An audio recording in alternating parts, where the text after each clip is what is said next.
Hello all, welcome to this session. In this session, I'm going to explain and practically demonstrate setCharAt predefined method of StringBuilder and StringBuffer classes in Java. So let's get started. setCharAt method is one of the important predefined methods of StringBuilder and StringBuffer classes. Here we have to specify the index, set character of index.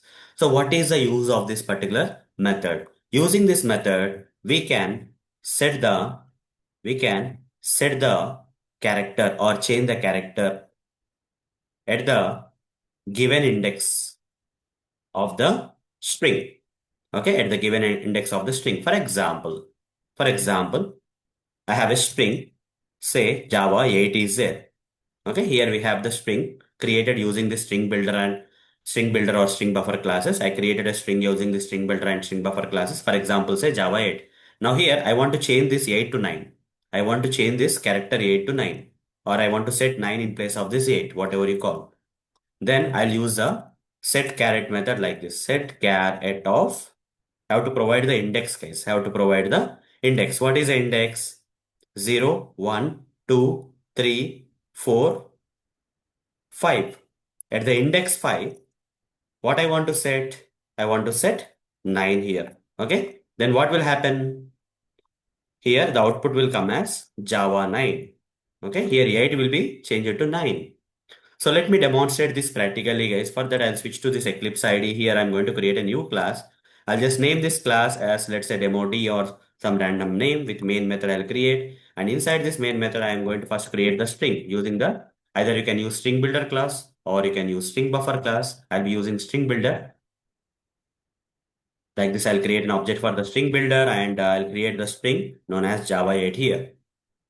Fine. After this, if I print it out, system.out.println SB, the original Java 8 string will get printed, okay? When I print it without doing any setCharAt operation, without using that predefined method, if I'm directly printing this SB, Java 8 will be printed in the output. Let me run this code and see that Java 8 got printed here. Java 8 got printed, right? As you can see here. Now what I'll do here is I'll use setCharAt. You see, index I have to provide. After that, we have to specify the character that you want to replace the existing character with. So here 0, 1, 2, 3, 4, 5. At the index 5, I want to set a character known as, let's say 9 I want to set, okay? Like this, I have to give a single character. So now after this, if I print it out, after this, if I print out this SB, what will be printed instead of Java 8? Java 9 will get printed because 8, which is available at the index 5 of this particular string, is getting replaced with 9. Okay, is getting set with this 9. You see, Java 9. So hope guys you understood how to use this setCharAt of index, comma, the character we have to give like this to set the character at the given index. So that's all for this session. See you in the next session. Thank you. Bye bye.